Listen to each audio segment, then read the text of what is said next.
Good morning everyone, welcome back or welcome to my channel. My name is Taylor and today I am starting another vlog. I don't know if this is going to be like a week long or if it's just going to be over the weekend kind of thing, but today I am going to the Barnes. Should I be going to Barnes & Noble? Nope. No, I should not. But I have no self-control, my depression is out of hand, and I need a pick-me-up. So we're going to go book shopping today. I also want to spend some time in the cafe and read, which reminds me I need to show you what I'm reading. Also, look at my book sleeve. Is it not the best? So I don't have the dust jacket on it right now because I don't read with dust jackets on because I'm not an animal. But I am reading The Only One Left by Riley Sager. I'm actually farther than this. I was reading it on my Kindle at night and listening to the audiobook, so I'm farther than this. I'm on chapter 9 currently. And I am really, really enjoying this book. I love, like, in between the chapters, you get Lenora's perspective of what she's typing on the typewriter. I really like those. And the audiobook is fantastic because there's two narrators, one for Kit and one for Lenora, and they do a fantastic job. So I highly, highly recommend the audiobook. And I wanted to finish this for Summerween, which, by the way, I failed Summerween. Miserably failed that readathon. My depression this past week has been god-awful. I just have had zero motivation to read or do anything other than binge some YouTube and chat with my boyfriend and our friends. Like, I'm a mess, but I'm going to be fine. I'm going to be okay. The reason why my depression is like this right now, I believe, is because there's a lot of drama going on at work.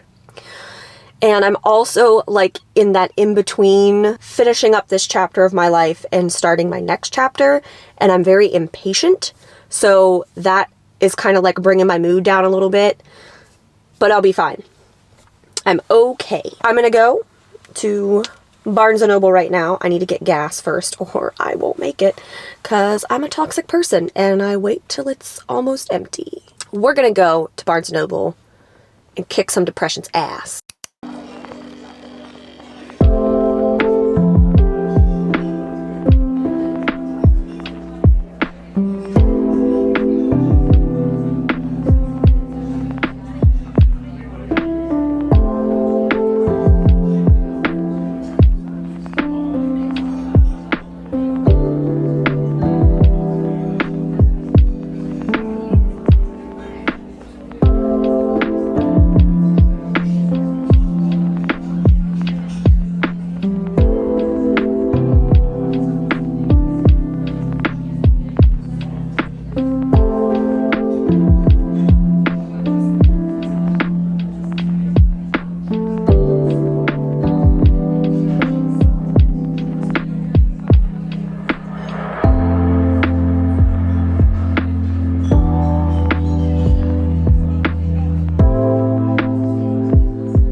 is Saturday, and I want to give you an update on The Only One Left by Riley Sager. I'm really enjoying it still. It's really good. It's really good. I'm just partly in shock with the information that we're gathering on Lenora now, because secrets are being revealed. Someone is dead, and I don't know who to trust. We've learned some things about Mary, the previous caretaker, or caregiver for Lenore, whatever. And we are learning who, oh shit, what was his name? Carter. We're learning more about who Carter is and why he's there. The Detective Vic, he is getting on my last fucking nerve. Like, and there's some secrets with him too that we're learning. Like, no one is what they see. No one, except for Kit so far, which I feel really bad for Kit and the allegations that were made regarding her, and no one will listen to her. And Lenora is very fucking aggravating too, because she's just lying to people. She doesn't want Kit to tell anybody that she can type, and I don't understand why. I really want to read The House Across the Lake after this, because that's a book of the month book that I picked, and I still haven't read it, like many of my book of the month books. But I don't know. The other book that I really, really want to start soon, because it's available at my library and I actually have it reserved, and there's only 3 days left of it, but I think I can renew it, is Our Share of Night. I really want to read this book. I'm really in the mood for it, but it's huge. It's huge. And in the next couple of weeks, I'm going to be very busy with packing. I don't know if I'm going to have time for this chunk of a book. And I really wish I had this on my Kindle, because I definitely read a lot at night before bed, and it's really hard to read a physical book in bed comfortably, especially one this big. I'm going to save those for like a short book haul. That'll be like one of my next videos. So you'll have to stay tuned for that to see what I got. So I have my iced latte here from Dunkin'. I got a little bit left of my tea, and I'm going to continue reading and see how far I can get before I inevitably have to take a nap. This bitch, she is lying, and I have no idea why Kit refuses to see this, and why she refuses to believe that Lenora could possibly be lying about all of this shit, and it is so aggravating. Like, Kit, she's lied to you before. She has specifically hidden information from you before. She's lied to a detective before. Why do you think that she isn't lying now? Oh my god. I love this book. I love it. I love it.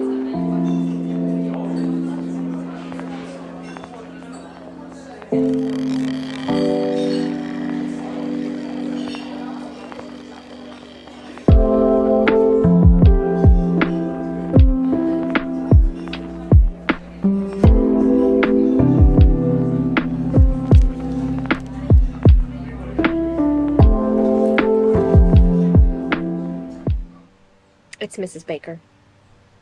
It's gotta be Mrs. Baker. I was thinking it was maybe Archie, because I thought there was maybe some jealousy there about, you know, his and Lenore's relationship, and then that other person. But I think it's Mrs. Baker. There's something, she's not right. She's not right. Something's up with her. I think she's the one that's like walking around at nighttime.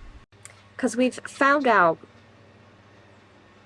some history on Mrs. Baker and the Hope family, which I saw that one coming. I saw that coming from the beginning. Duh. I've been out here for like 2 hours or something. I can't stop. I just can't stop reading this. I need to know. I need to know. All of these bitches are lying. They're all up to something, except for Kit. Kit's just trying to figure shit out. But everyone else, suspicious. So suspicious. I was gonna say there's no way that Lenora can't move around because of some things that have happened. But what if it's Mrs. Baker? What if it's Mrs. Baker sneaking around and making it appear as though Lenora can't move?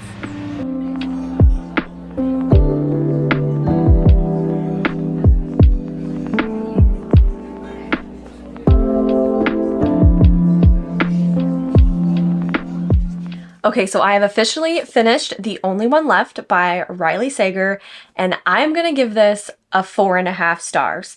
I want, like, part of me wants to just give it that extra push and give it that 5-star rating, but there was just a couple of times where I just wasn't fully interested in the story, so I can't quite give it that 5-star, but it's a strong 4.5. This was so freaking good. The ending got me. I was kind of partly right with what I was thinking, but also completely wrong.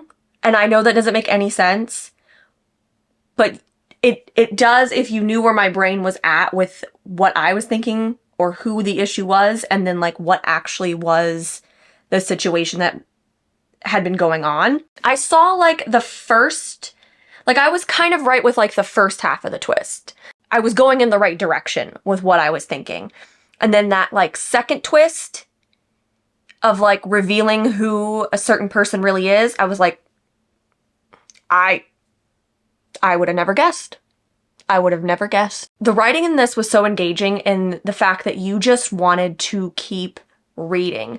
I love that it broke it up into sections to where you get Kit's perspective of like what's going on, and then you also get Lenora's like story of what happened in her life, like in the past, and it like leads you up to the conclusion of that night and what actually happened. I loved that, and I'm gonna say it again. If you can get your hands on the audiobook, definitely do. It was so well done. I just couldn't get enough of this. This was so good, and I can't wait to read more of Riley Sager's work, but I know that there are a few that I'm probably not going to like as much as I liked this one, but this is a great place to start if you've never read Riley Sager. I would highly recommend this. This was fantastic. So I was going to pick up Our Sheriff Night, but I think I need a little bit of a break from like horror and thriller. I don't want to get into a reading slump. I'm kind of on a roll here,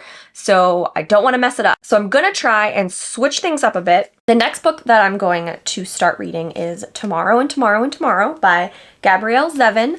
I've never read any of this author's work, and I'm very excited to start this. I've only heard fantastic things, and I kind of already started reading like the first few paragraphs, and it's already got me pretty interested in what's going on. With this book, we follow our two main characters, Sam and Sadie Green. They used to be childhood friends, and they kind of, I guess, split up over the years, and then they have this chance meeting in the subway, and they both are in like the video game industry, I guess, and they partner together to create this video game, and their life just kind of takes off from there. This follows them over 30 years of their life. The one thing I remember hearing the most, that this is a love story, but not the type of love story that you think, or something along those lines, and I'm interested to see what that means and how that plays out, because I know that they're best friends, and I think they used to be kind of involved together, and now they're not, so maybe that's on the back of their mind too, like, do we take this to the next level? Do we not?